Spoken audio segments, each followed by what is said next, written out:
Chapter बेटा हमारा continuity में था, अकाउंटिंग इक्वेशन। लास्ट वीडियो में मैंने आपको कुछ एडजस्टमेंट्स का इफेक्ट अकाउंटिंग इक्वेशन पे बताया था।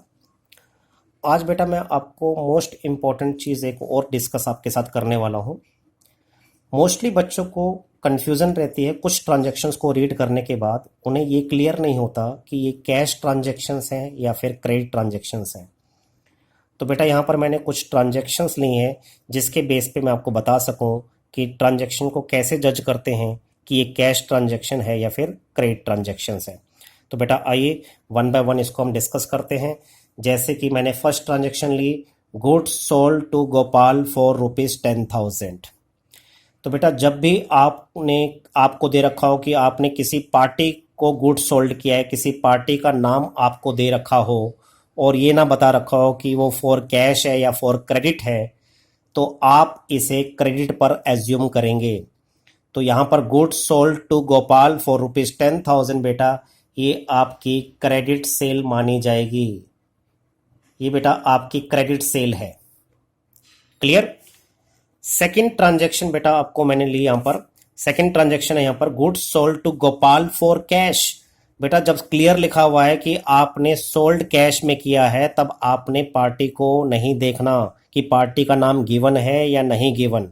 जब सोल्ड फॉर कैश लिखा हो तो फिर उस ट्रांजैक्शन को कैश ट्रांजैक्शन माना जाएगा। तो ये हमारी कैश सेल्स मानी जाएगी, क्रेडिट सेल्स नहीं मानी जाएगी। तो उम्मीद है बेटा आपको ये सेकंड ट्रांजैक्शन भी क्लियर है। थर्ड ट्रांजैक्शन मैंने यहां पर ली बेटा, goods sold to Gopal on credit for ₹10,000। यहां पर जब क्लियर लिखा हुआ है ऑन क्रेडिट, तो फिर चाहे बेटा यहां पर तो वैसे ये चीज क्लियर है कि ऑन क्रेडिट लिखा हो चाहे ना लिखा हो, जब गुड्स सोल्ड टू गोपाल आपको गिवन है तो फिर ये क्रेडिट ही है, क्योंकि फॉर कैश नहीं लिखा हुआ। तो ये वाली ट्रांजैक्शन भी बेटा आपकी क्रेडिट ट्रांजैक्शन है। तो ये क्रेडिट सेल है बेटा आपकी। तो फोर्थ ट्रांजैक्शन आपको मैंने यहां पर ली बेटा, goods sold on account for ₹10,000। Goods sold on account दे रखा है बेटा। जब गुड्स सोल्ड ऑन अकाउंट दे रखा हो तो क्लियर है कि मीन्स उसका अकाउंट ओपन करके गुड्स सोल्ड किया गया है। तो यहां पर गुड्स सोल्ड भी बेटा क्रेडिट सेल माना जाएगा, कैश सेल्स नहीं माना जाएगा। नेक्स्ट मैंने ट्रांजैक्शन ली बेटा, गुड्स सोल्ड फॉर ₹10,000। यहां पर देखिए बेटा ध्यान से, ना तो किसी पार्टी का नाम दे रखा है और ना ही लिखा है कि ऑन अकाउंट सेल किया है। तो ऐसी ट्रांजैक्शन को बेटा आपने कैश ट्रांजैक्शन मानना है। तो ये हमारी कैश सेल्स है।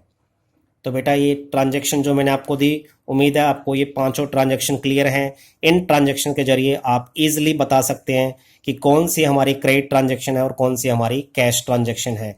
सिमिलरली बेटा मैंने कुछ यहाँ पर जो मैंने सेल वाली ट्रांजैक्शन ली थी, वही सेम ट्रांजैक्शन बेटा मैंने यहाँ पर कुछ परचेज पर लिए हैं। अब आपको जजमेंट खुद हो जाएगी कि ये कैश ट्रांजैक्शन है या क्रेडिट ट्रांजैक्शन है। जैसे कि मैंने लिया goods purchased from Hari for ₹20,000। हरी से परचेज किया, कहीं पर फॉर कैश नहीं लिखा हुआ, कहीं पर भी फॉर क्रेडिट नहीं लिखा हुआ। यहाँ पर पार्टी का नेम दे रखा है। जब पार्टी का नाम दे रखा हो और साथ में कैश और क्रेडिट ना लिखा हो तो बेटा आप उसे क्रेडिट ट्रांजैक्शन मानोगे। तो बेटा ये क्रेडिट परचेज है। तो ये बेटा फर्स्ट ट्रांजैक्शन कंप्लीट, होप आपको क्लियर होगी। सेकंड बेटा, goods purchase from Hari for cash ₹20,000। जब पार्टी का नाम दे रखा है और साथ में फॉर कैश जब लिखा ही है तो बेटा ये कैश ट्रांजैक्शन है। तो ये आपकी कैश परचेज है। थर्ड ट्रांजैक्शन बेटा मैंने इसमें ली, goods purchase from Hari on credit. जब साफ लिखा हो फॉर कैश फॉर क्रेडिट तो क्लियर है बेटा वो क्रेडिट ट्रांजैक्शन है। तो ये आपकी क्रेडिट परचेज है। नेक्स्ट ट्रांजैक्शन बेटा मैंने यहां पर ली, goods purchased on account for ₹20,000।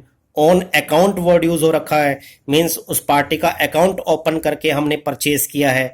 तो इस केस में बेटा ये क्रेडिट परचेज मानी जाएगी। तो जब भी ऑन अकाउंट लिखा हो तो ये आपने क्रेडिट परचेज एज्यूम करना है। इसके बाद बेटा लास्ट ट्रांजैक्शन मैंने लिया, यहाँ पर गुड्स परचेज फॉर ₹20,000। यहाँ पर ना तो किसी पार्टी का नाम दे रखा है। जब पार्टी का नाम ना दे रखा हो और ना ही लिखा हो फॉर कैश और ना ही लिखा हो क्रेडिट, तो बेटा ऐसी ट्रांजैक्शन को हम कैश ट्रांजैक्शन मानेंगे। ये हमारी कैश परचेज है। तो उम्मीद है बेटा आपको ये क्लियर हो गया होगा इस वीडियो के जरिए कि कैसे पता लगता है कि हमारी कैश ट्रांजैक्शन है या क्रेडिट ट्रांजैक्शन है। थैंक यू बेटा and have a nice day.